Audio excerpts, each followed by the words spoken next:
very much, and it's just such an honor to be here.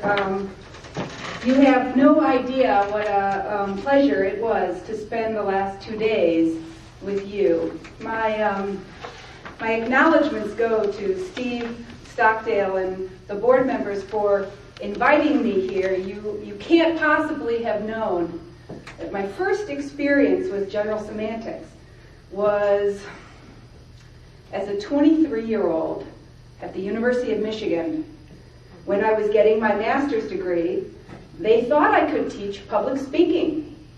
I don't know why, because I had never had a course in public speaking, but they threw me to the undergraduates. And in preparing for that course, I read Hayakawa. And that was my first exposure to general semantics.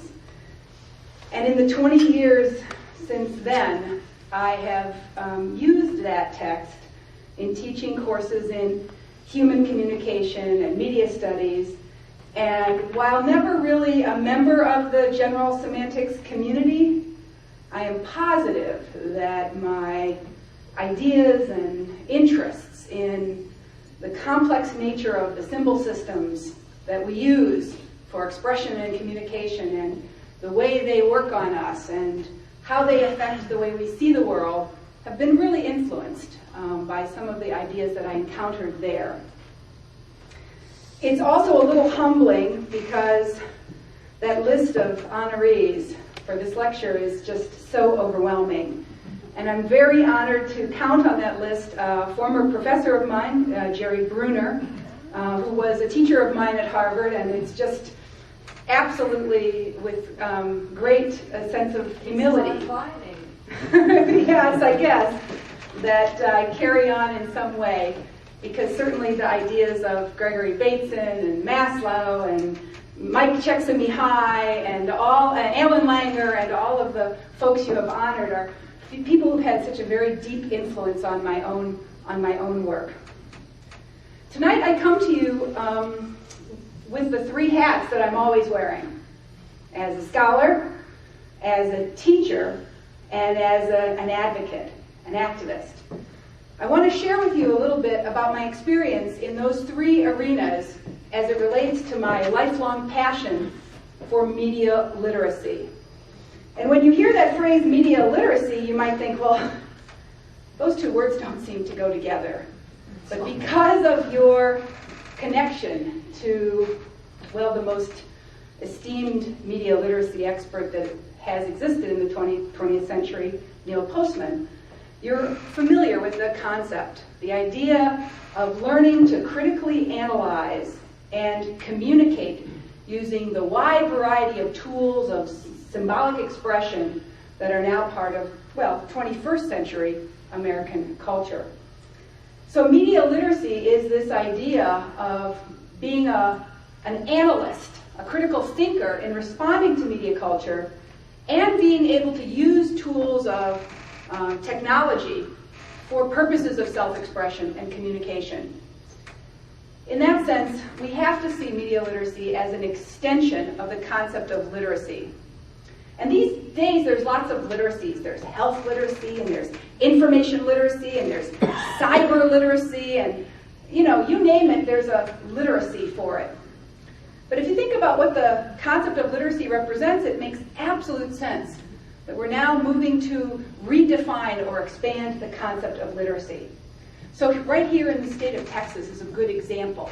In 1998, when Texas educators sat down to do, well, the work that Ted Sizer, a previous Korzybicki honoree, suggested, when teachers across the state of Texas sat down and said, what do students need to know and be able to do? One thing Texas educators realized, those who were working in the area of English language arts, was that children needed to learn how to critically analyze media and compose using digital media. So they did something kind of radical in 1998. They expanded the concept of literacy to include reading, writing, speaking, listening, and something they called viewing and representing. Viewing and representing were the new literacies that they identified. And for viewing, they understood that as learning to analyze the persuasive techniques of advertising, the strategies used to communicate credibility in an informational text, the narrative and stylistic devices that a filmmaker uses, for example, and the crazy interactive use of image, language, sound, music, and other forms of expression in digital new media. By representing, they meant learning to use all the forms of contemporary 21st century communication in expressing yourselves.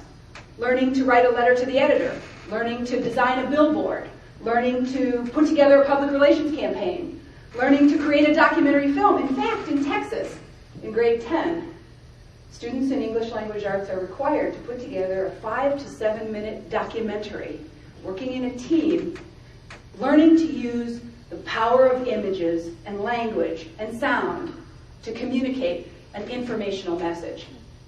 Wow. That's new literacy. That's media literacy. And so for the last 20 years, a big challenge that I've been facing is how to help teachers and how to help parents and community members learn how to deploy this new literacy. And of course, that's a colossal challenge, as you're so well aware.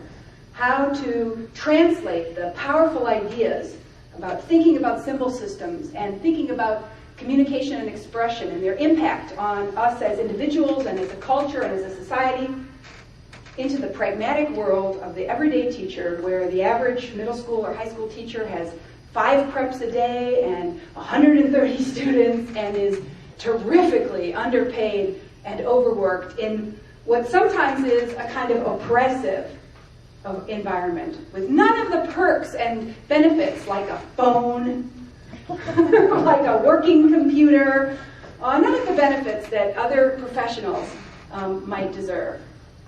So how to help teachers grasp the big ideas of what it means to analyze media and make media under the routines and pressures of the K-12 curriculum, which is so fixed and so traditional and so resistant to change.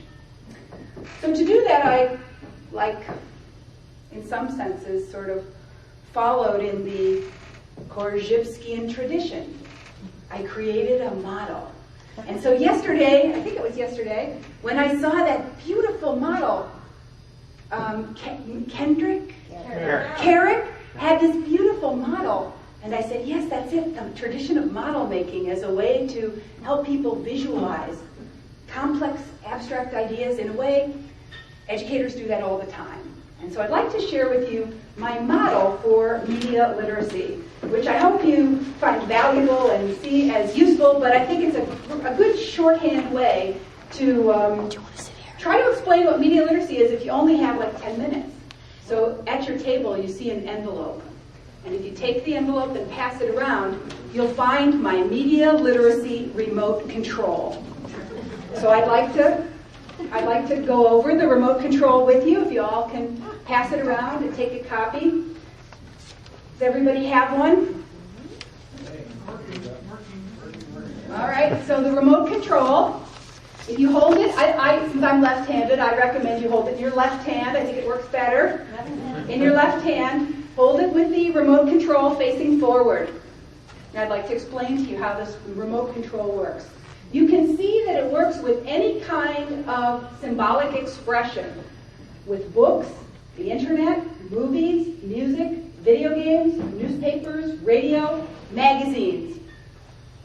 You press the button, say for instance the newspaper button, and then go up to the top left corner where it says true, false.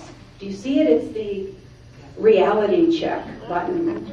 Press the reality check button and instantly comes flooding into your consciousness through your arm and into your brain. What's accurate and inaccurate about this message that I'm receiving? So let's take, for example, you're reading the New York Times, probably by almost any account, the best newspaper we have in the United States. we still have to do the reality check. Because you know all the many different reasons why there's plenty of inaccuracy in the New York Times. You know that New York Times reporters, like all reporters, face deadline pressure. You know they depend on what their sources tell them, which is sometimes accurate and sometimes inaccurate. You know that events are processes.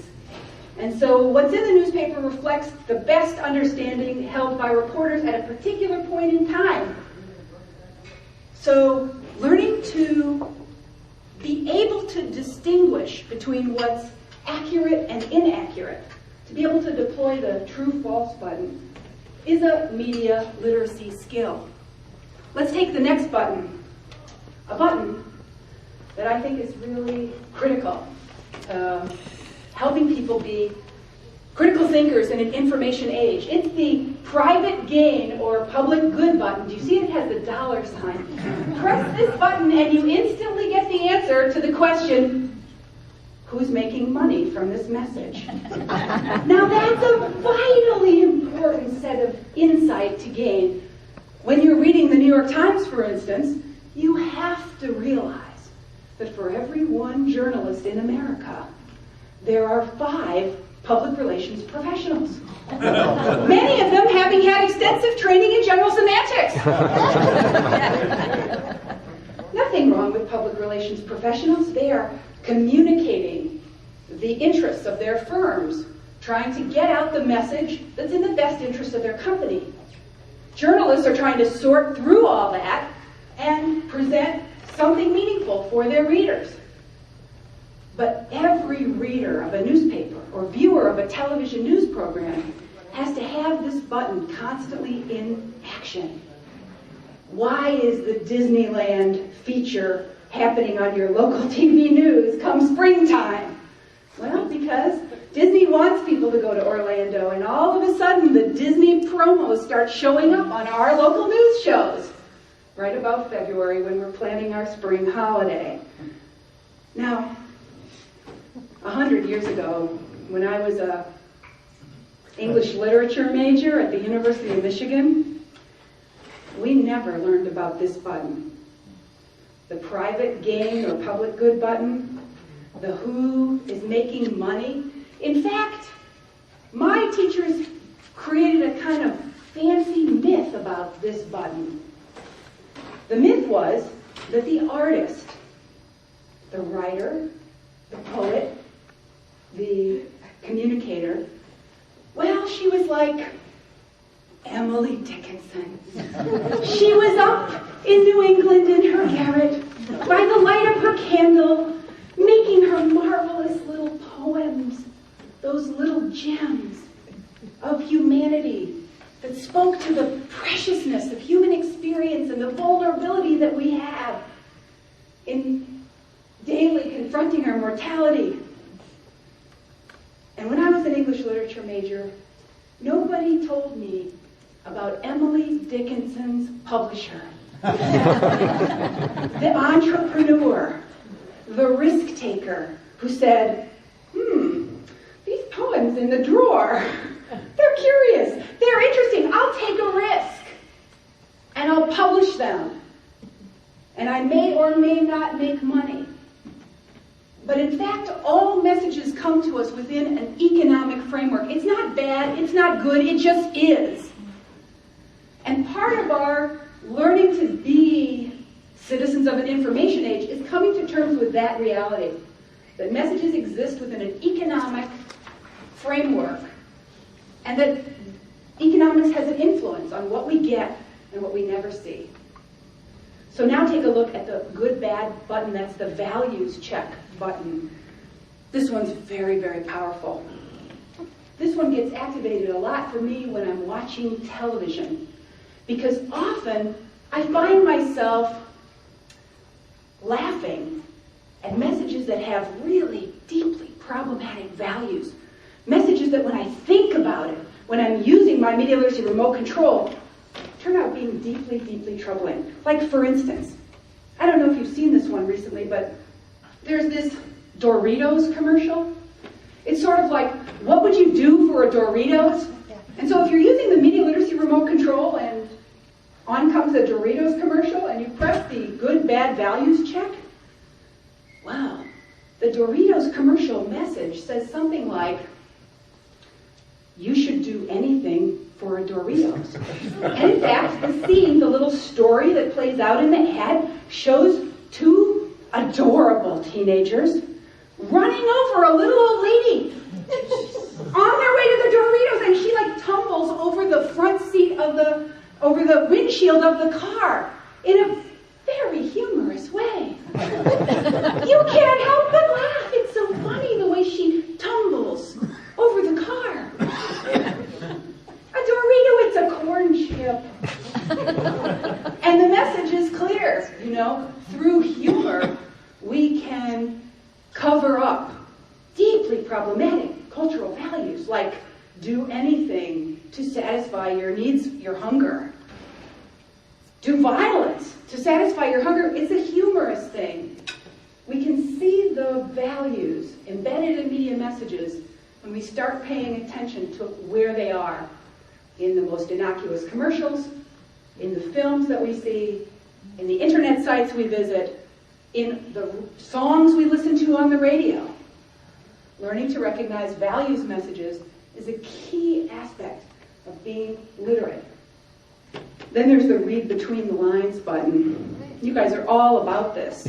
In so many ways this weekend, I saw how your close reading of social environments, of texts, of processes, really influenced by the symbol I'm using there is like a magnifying glass.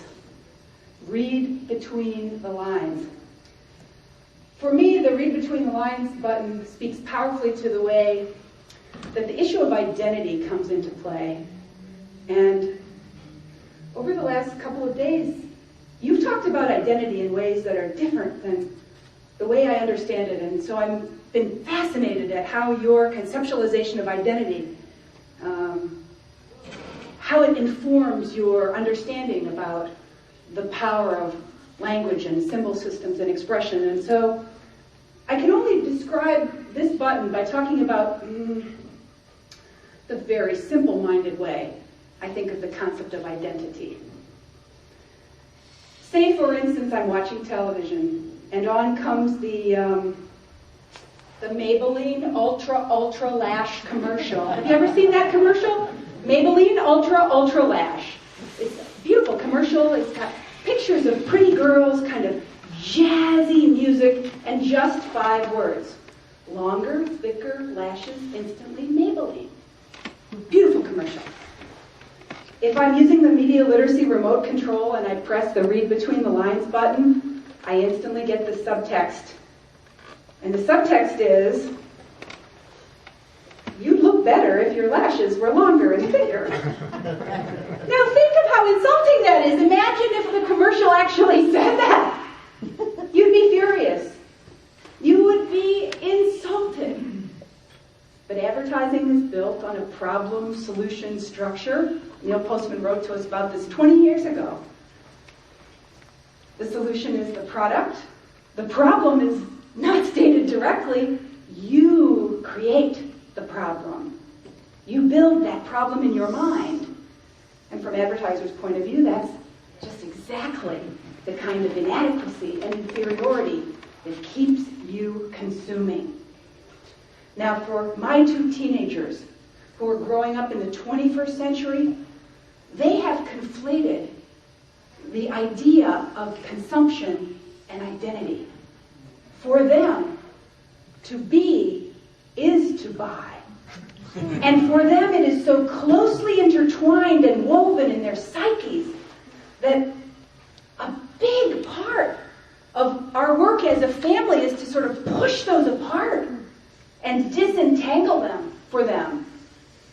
Because how vulnerable and helpless and inadequate you are if you're growing up always feeling like your identity is about what you possess.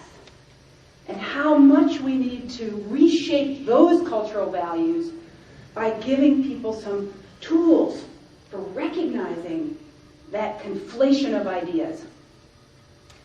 Now, I guess I really owe a debt of gratitude to the GS community for the button there, what's left out.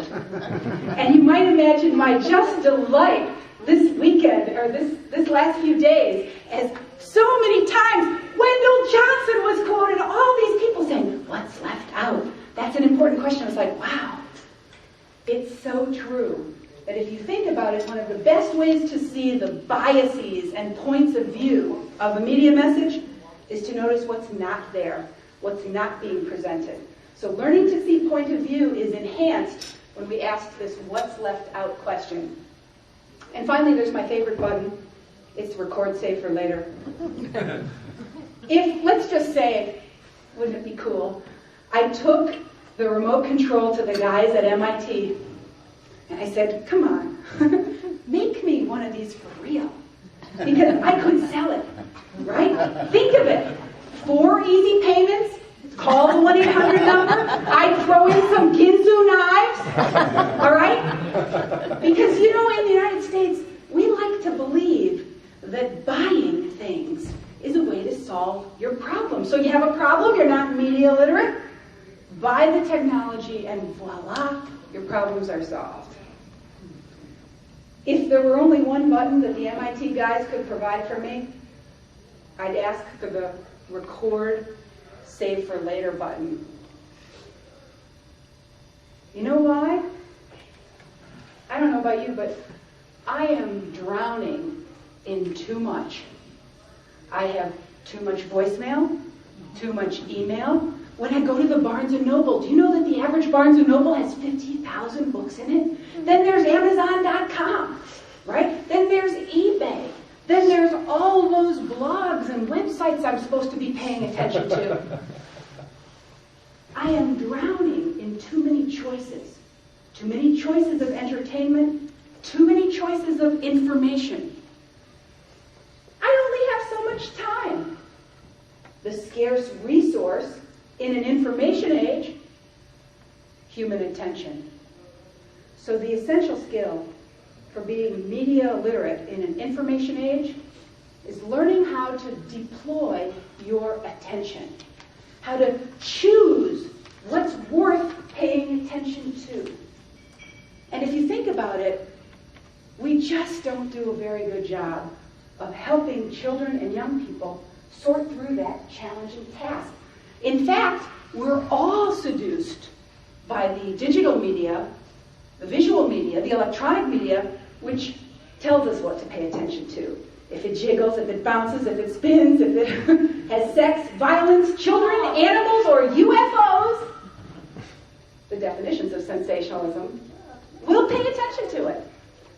So learning to deploy your attention, boy, that's a key literacy skill in an era where there's just so many choices. So you see that my remote control has a stereotype alert button. That would blink, right? When in fact you're surrounded by, let's just say, the corrupt politician, the dumb rapper, the Texas athlete, right, from Wyoming. And then there's the Solutions Too Easy button. We're coming into that season now, aren't we? With the big pharmaceutical industries telling us just take a pill, with the politicians telling us just vote for me. That would be blinking to remind us solutions are too easy. So in some ways, the power of the metaphor, the visual metaphor, like the structural differential is in your community, and the remote control is, as another way to take a complex set of thinking skills and collapse them into a form that people can wrap their brains around and use practically in their real life. That's the contribution that general semantics has made over the 20th century, these practical tools for living. And over the last 2 days, I've seen the applications of those powerful ideas in many different disciplines and areas of specialty that I could never imagine these tools being used for. And so if you think about that, it is a mission worth pushing forward for the next generation to be tuned into. I am absolutely convinced that general semantics is not an idea that was of the 20th century, but it is a set of thinking skills for the 21st century. Thank you very much.